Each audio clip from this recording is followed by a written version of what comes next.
Hey friends, welcome back to the Gentle and Lowly Co podcast. My name's Addie, your host, and today I'm so excited to have a genuine dear friend, Olivia Gerber. She just got married last week, and that's just wild. So I'm just praying for her and Jack as they just begin this new chapter of their lives. But my friend Olivia, she wrote a new book, her first book, Hold Hope.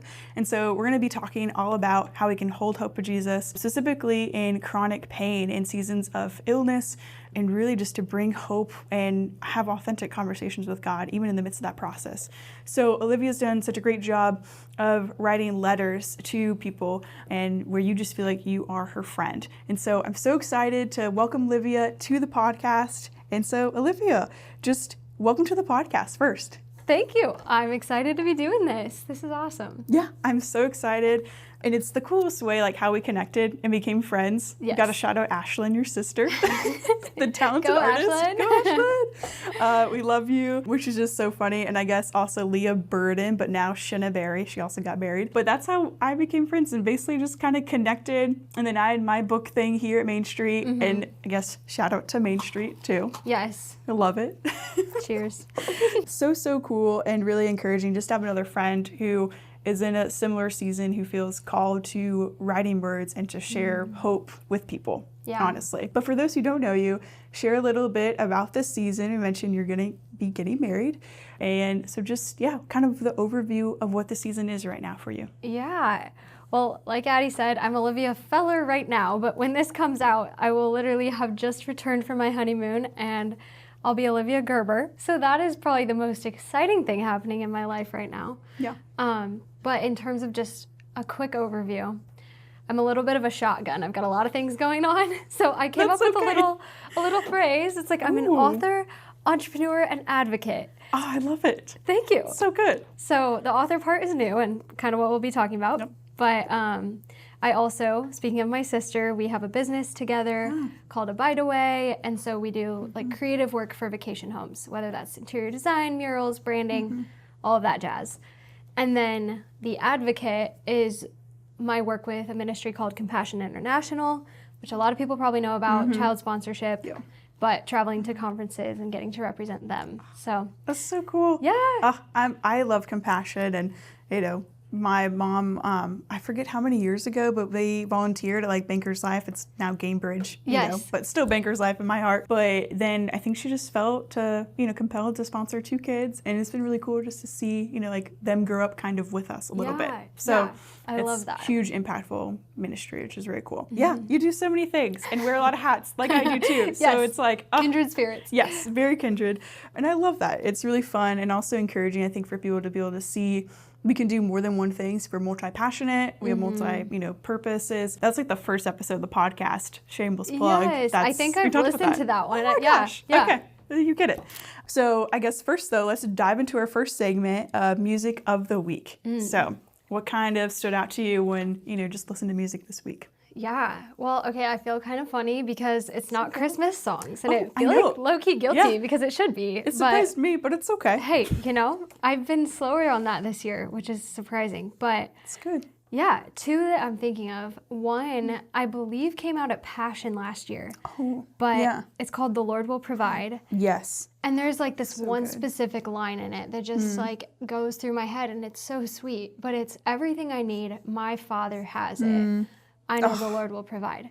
So good. It's so basic, but it's so good.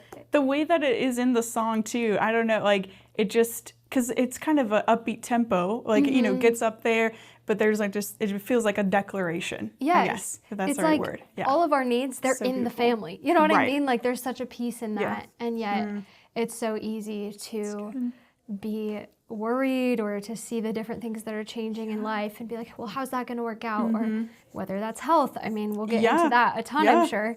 But just seeing that the Lord does have the provision in store, like it's already in the family, like I said. Yeah. And then the second one, I've been on this train for like months now, so it's a little bit of a cheat, but it is a hymn that has just like come back into my mind with like such a fresh meaning, but it's He Giveth More Grace, which you've probably heard of before. Okay. Yeah. But I'm just going to read a couple of the verses because I love that basically the core theme is that as our needs increase, so does his grace. Like, it is there to match. And like, there are just such rich lines. It says, he giveth more grace as our burdens grow greater. He sendeth more strength as our labors increase.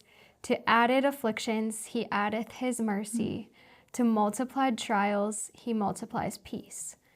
And then the second one I also just love. When we have exhausted our store of endurance, when our strength has failed ere the day is half done, when we reach the end of our hoarded resources, our Father's full giving is only begun. That's so beautiful. It's so good. Oh my goodness. And I'm like, sometimes the hymns get overlooked and they're just good. I agree. Shane and Shane, that's not on my list this time, but over the summer, probably because Spotify Wrapped, I'll mention that too. But like, they just have such a beautiful way of like just going back to scripture and making it, into a hymn, or just old classics that you're like, we need to sing this again. Not to knock the new stuff. I love, new artists and people, but I agree. And like pausing and like looking at the lyrics. I mean, we both love words, so it's no surprise. Amen.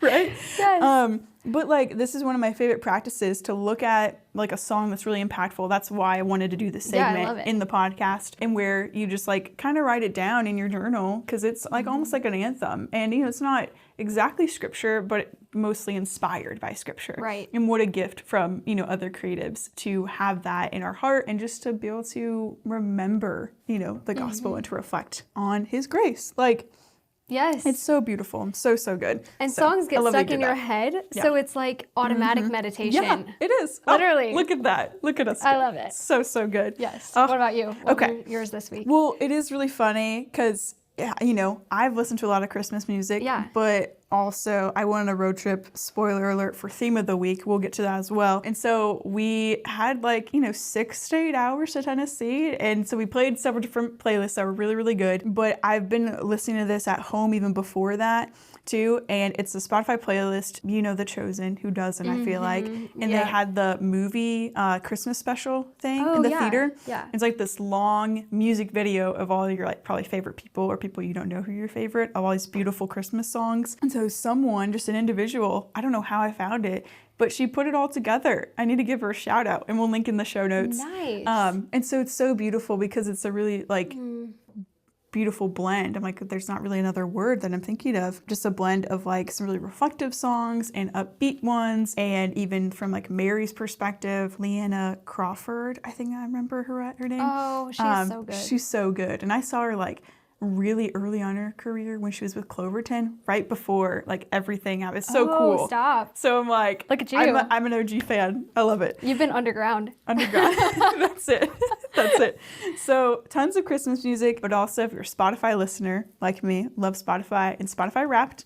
It's one of my favorite days of the year. It's like the holiday. It is. I think it's a holiday. It really is. I get so excited. I'm so pumped. And also probably the creator in me and just creative is we get to thank all the people for their work and what they do in their ministry, and also just their, their, musical ministry or industry. And it's so cool because I feel like we don't thank them enough, and they're such a big part of our lives. Yes. So yeah, that's just a shout out to all the people doing the creative things. But my playlist for 2024, I think it's so interesting. One of my friends, shout out to Addie, she kind of posted her, 2024 Wrapped playlist, and just was kind of honest of the playlist and songs, they have such a personal impact on our lives, and they can kind of tell the story of what the year was, which is pretty vulnerable in a way. And so, I'm like, you know what? I'm going to listen back through this and just see how my listening changed and what were my favorite songs.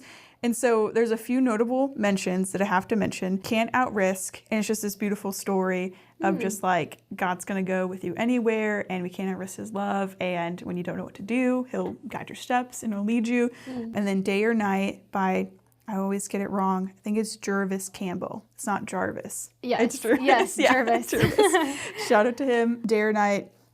It's so reflective in the lyrics, and it's just a really good, kind of poetic, but also upbeat song. Yeah. If you pause and look at the lyrics, you're like, oh wait, these are so good. So So good.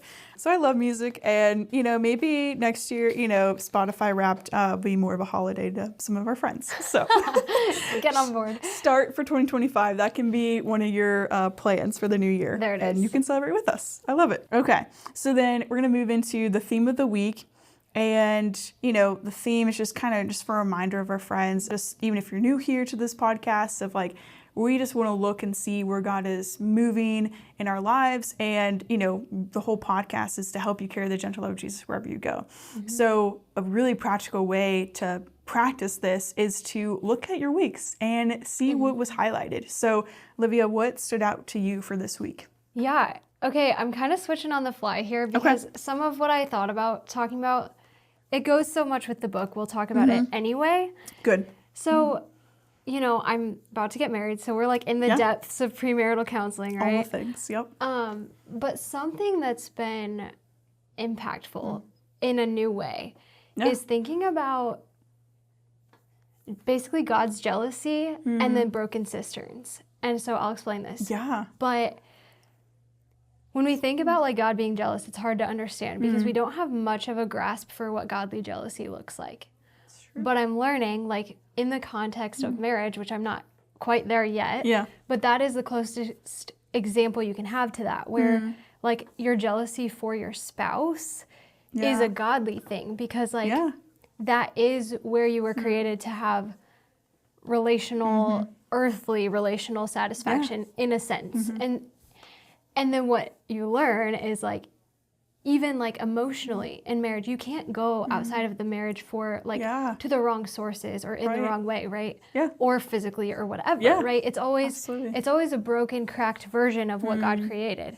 And now marriage isn't perfect, so that's still not exactly it either. But the Bible actually uses like the analogy that like the wife is like, that's your cistern, which is funny because that's the same language God uses later. So when he's talking about himself and he's saying like he's the living water, he's the fountain, like he's the unbroken cistern, and we keep going out to broken cisterns. So I've just been like thinking on that and how it's like it's so beautiful that like the same way that like I want Jack to exclusively be in relationship with me, like that's how God feels wants for us. But the reasoning is because what we have to offer is better because it's God's way. And like that is the same thing that like God's showing us of like he's not a killjoy, but he's truly better. He created us. He knows what we're built for. And like just being so blown away by how God's way really truly is better in everything. In everything. Yeah. And to see his, like there's an intentional and original design for every single thing. And what a beautiful picture. I mean, there's marriage analogies all the time, which is true. But also, I mean, on the flip side, if you're not married yet or you're in a season of singleness or you're just, doing what you're supposed to do, like you can find so much comfort. God will meet us in every season, but also like he is the perfect, the most place of fulfillment. Then everything that we need. He is the living water. Exactly. Everything like I need, said. My Father has it. Right. He has it. Oh my gosh. Going back to the song. I know. Yeah. But that's so true. I mean, even, you think about, we're going to be in a new year and we can have these goals. They're ambitious and they're good. And I love goal setting and planning, but there can be some maybe empty cisterns that we might be chasing, and really giving our year to the Lord and laying it out of like being like, okay, what am I supposed to say yes to? What am I supposed to say no to? And am I doing it for the right reasons too? Yeah. And that's like, man, what a good journaling question. There we go. Good reflective thing. I love it. So good. I love that you kind of changed it up and brought that up. Yeah. And I mean, entering into marriage is a huge commitment for you guys, and I'm so excited. Thanks. But also like what a beautiful picture of God's jealousy for you, for your spouse, and also like that beautiful barrier, and protection, in that covenant relationship. Right. So good. I love it. So for my theme of the week, it's kind of fun, but it's just kind of meditating more on this thought of like God can use anything we give him for his glory. And I kind of mentioned I went on a road trip. I went to Tennessee. I went to Dollywood. Fun. Which is so fun. I love Dollywood. I've never been there at all, and it's so fun. But honestly, I was very much on the receiving end of this, and I haven't talked about it a lot, but I think I might start talking about it more. And so it's this like Patreon group, what's called Single Purpose League, if you know Annie F. Downs. Yeah. Yeah? Well, I know Patreon. You know Patreon. And I know Annie F. Downs. You know Annie. Yes. Okay. Super cool. But I don't know what you're talking about. Okay, so we get to talk more of our friends. So Single Purpose League is just a group of people who are single, widowed, married, divorced, or, they don't want to be married, or they're hoping to be married, not yet. And I haven't talked about that too much, but you and I kind of share a similar story of just, wanting that season to happen, but also just trusting the Lord and running the race we're called to. And so I wasn't sure if I'd love this group or if this group was for me, but it absolutely is, because our whole purpose is, what is our single purpose, regardless of what season we're in. So your purpose is to, I think, to love God and to love others well.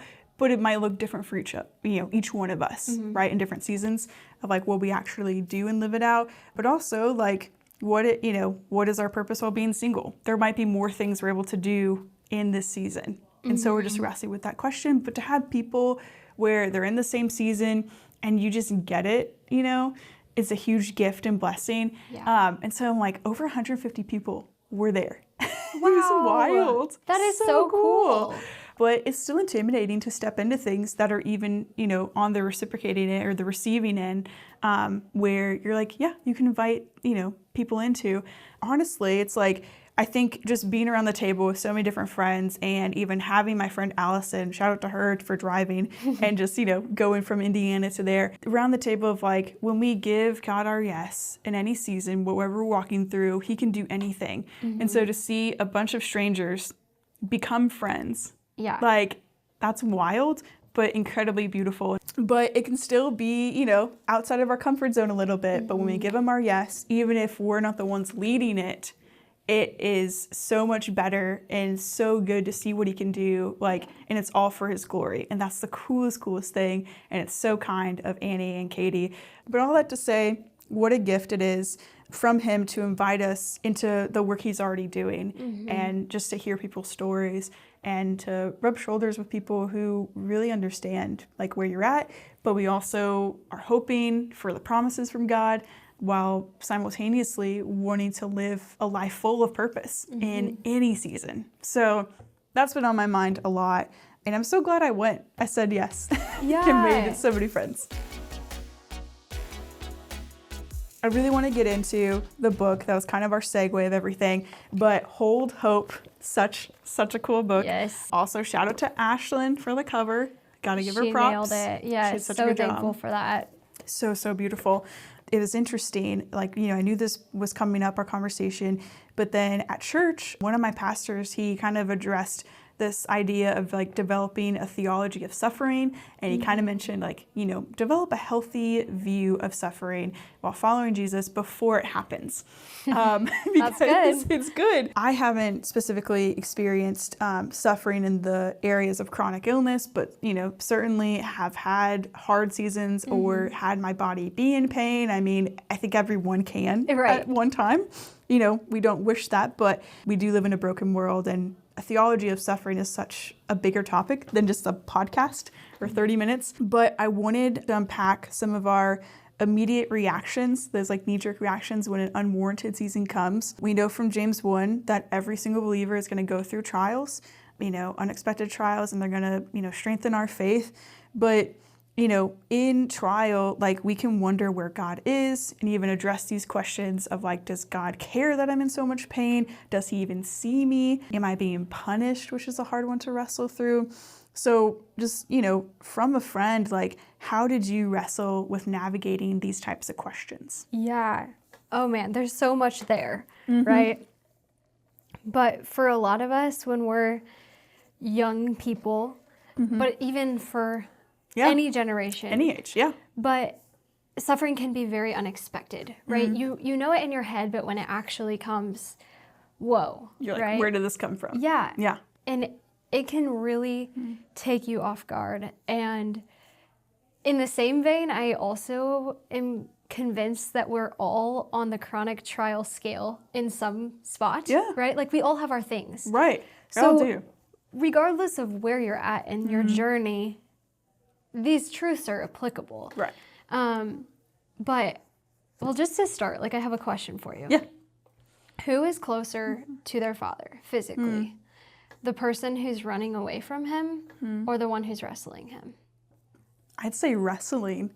Right. I mean, I've wrestled with God, and it's a hard tension, but he can handle our hard questions too. And I found even a deeper, security or understanding because he already knows everything, and it not feeling as alone. Yeah. Exactly. That's such a good question. So when we think about like the physical side of that image in our heads, that physically, like the person that's wrestling with their father, they're literally like skin to skin. Right, you know there. what I'm saying? Yeah. Like that's a real intimate relationship. Now, that analogy breaks down, and there is the goal of our relationship with the Lord shouldn't be characterized by constant fighting. Right. But my encouragement and the piece that sometimes I think is missing from the statement of like wrestle with God, bring your doubts to him, is do that, yes, for sure. But when you do, what is your mindset? What's your end goal? Yeah. And that's where I encourage people to grasp on that. My end goal is to know the Lord better, to know his word better, and to come to him with these questions and say, I'm struggling to see past this, but I want you. At the end of the day, I want you. Yeah, I still want to know you, want to still follow you, Lord. Right. But help me understand. Or Yeah. even if it's not the whole picture, right? It's like, Absolutely. can you, give me something, or just, having that conversation with them. But I think you're absolutely right, Olivia, that it really depends on our heart posture, you know? I mean, because I bet you and I both have, we can think of some friends where they might have deconstructed their faith, and there can be a healthy deconstruction where we're actually asking, okay, why are we believing these things? And can we go back to scripture, right? Or did we just pick it up along the way? Yes. But we still, it still leads back to him instead of, we wrestle and then we're done. Don't just throw everything out the window, right? I think a lot of people wrestle looking for an excuse to leave their faith. To leave, yes. And that is not, man. Instead of that, I believe, help my unbelief. Asking God, I want to believe. And then he has a promise for you. Draw near to God, he will draw near to you. Seek him and he will be found. Yeah, Jeremiah 29:13. Exactly. Yes. So there are promises waiting for you. I'm confident, that he's going to show up. But yeah, even in the book, so I have it's 3 parts. Yeah. But the first part is the questioning, and it goes through these questions. Am I being punished?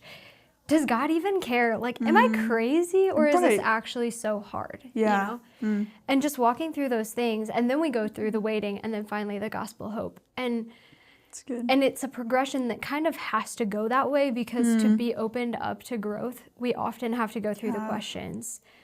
I can think of a few people, who live a public life or who are authors, and they've very vulnerably shared their stories of suffering. And there was a similar season where they were questioning God, and maybe they don't want to hear the, easy church answer. And it because our heart isn't open to it. Kind of like you said, sometimes we have to wrestle with God, and there can be a healthy wrestling. And we've talked about this on the podcast a lot, where we can hold both sorrow and joy simultaneously.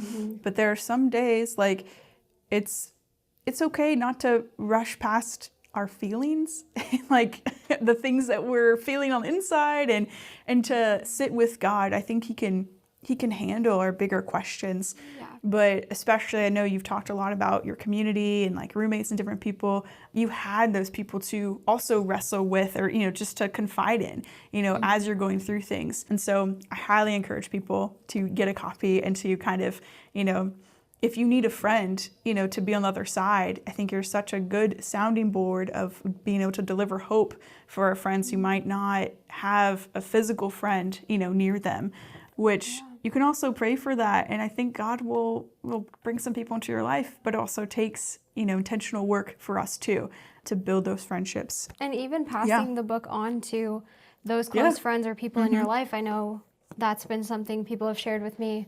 Wow, I feel so understood. My husband's reading this now. Wow. Things like that. And it's wow, that's really sweet. It can kind of give a voice to those things happening inside. Yeah. So. And sometimes, like all of those thoughts swirling in there and you're like, I want to explain it, but you don't honestly know how I physically feel. There can be probably even a lot of that, like what's actually happening. Feeling right? misunderstood. There's a whole chapter about that. It's like a core desire for me is like being understood. My goodness. Oh, that's me, Enneagram 4. I feel that, understand it. So for those friends, you might want to get a copy of this, even if you have people in your life who are walking through, I think honestly, any season of pain, but specifically chronic illness. I think it's just a really good book, probably to help you develop even a better understanding and theology of suffering, kind of what we talked about at the beginning, because by our testimonies, we can encourage one another. So highly recommend that. But really, how can we love our friends who are walking through a season of chronic illness or pain? Yeah. Well, don't expect to do it perfectly because no one does. Suffering is awkward and it's okay. It's so important just to show up. I've found that even in my own life, sometimes I don't even know what I need. So how do I expect them to read my mind? You have to tell them. Yeah, that's true. But there are a few things. One thing a friend and I do, we both struggle with our health, but we've found that sometimes the questions about how are you actually feeling can bring up just disturbing things in our minds or be like, I don't even feel like explaining it. I'm just weary. Just tired. Yeah. And that's true. It's so easy. Like, we know that those questions come from a good place from most people, but sometimes you almost get on the defensive of like, well, now I feel like I need to prove my pain. Right. Which is to give you this whole backstory of actually why I feel this way. And, because maybe you can't see everything I've gone through. Or, Yeah. So I do think it's definitely a fair question at times, but don't think that's the only thing to ask. For us, we've started asking, how's your heart? Yeah. And it's so simple. So simple, but They will open up about the physical side of things if they want, but the more important thing, truly, is the spiritual side and the emotional piece of it. And so how can you walk with them through that? And then, like, I have friends who, they know me well enough to be like, I'm going to whisk you away and we're going to, like, go play a game at a coffee shop. Or like, oh, you're not feeling that well, but you don't need to talk tonight. Let's watch a movie and I'm going to be there, Or like, I'm going to play with your hair. Perfect. That works for me. You're like, whatever we need to do. And that can be such a blessing just, to get your mind off of things, but also to have friends who will sit with you and just to also, have like a normal day sometimes. Could be a huge blessing. Yes. Yeah. Oh, that's so good and so practical, and I feel like really applicable for people just to be like, hey, just to ask your friend if you have a deep friendship like that, and chances are your friend will be thankful for that question. Absolutely. If they're a true friend, they'll be like, wow, you see me. That's so kind. Yeah. Really good. Our final thoughts for today, so we talked about loving our friends who are in this season, but for our friends who are walking in a season of chronic illness, how can they choose to hold hope today? Yeah. Well, man, if you haven't started that process of wrestling with God through the questions, I would encourage you to start that, whether that's with this book or with this book. I'm holding up the Bible now, but that's the more important one. It's down there. Yes. So that would be a starting point. But in the meantime, one of the things that's helped me the most is what I coined the manna mindset. And it's taking life one day at a time. Like, just as God has provided the Israelites with manna in the wilderness, and if they took tomorrow's manna, it would spoil. Except on the seventh day, miracle. There's a whole other thing. Yeah. But that manna was for that day. And so today, just do today. Yeah. And know that you don't have God's grace for tomorrow yet. Like, tomorrow, his mercies are new. Every morning you'll have that grace. But don't project the worst day onto tomorrow. And I'm preaching that to myself because I'm Addie and I were just talking. It's been a tough week, and I am getting married, and it's easy to jump ahead in my mind, but it's rein it back in. And then the last thing I'll just share is fight with praise. Praise really is a weapon. Gratitude is a way that we can push back the enemy and the darkness. And so don't underestimate it, especially when you don't feel like it. Oh, that's so good. And another reason why we love music so much, because it's so impactful and so powerful and can really change your mindset, change your heart in the midst of any day or season or in the midst of trialing news. That is so encouraging. And so, yeah, I mean, I'd say that's such a good final thought, especially, you know, as we've entered 2025 when this episode comes out. It can be overwhelming to maybe start a whole new year. And so that manna mindset, so practical. I mean, I'm going to probably think about that a lot for the next few weeks and maybe a couple months. Yes. But he will provide every single thing that we need. Amen. And we can take it one day at a time because his grace and his mercies are new every morning. I love that. So beautiful. But honestly, Olivia, just thank you so much for doing this, sitting down. It's so kind of you just to, you know, have you as a genuine friend. I mentioned that earlier on the podcast, but also to have a friend who kind of does, you know, we feel called to the same things. What a gift that is. But to share your words with people and just to share your time. I'm just so thankful for you. Thank you. Thanks for having me. I'm thankful for you too, and the way God orchestrated this friendship. All the things. In a unique way. So beautiful. So good. And then for friends who are new here, where can they follow you and just, you know, stay up to date with what you're doing? Yeah, the best place to find me is going to be my website, letterstoholdhope.com. That'll link you to my publisher's site where the book is sold, but it's a mouthful. So I just start with that, letterstoholdhope.com, and then my Instagram is the same, @letterstoholdhope. Perfect. And we'll link all that in the show notes for our friends. And yeah, just thank you again. And thank you, friends, for listening.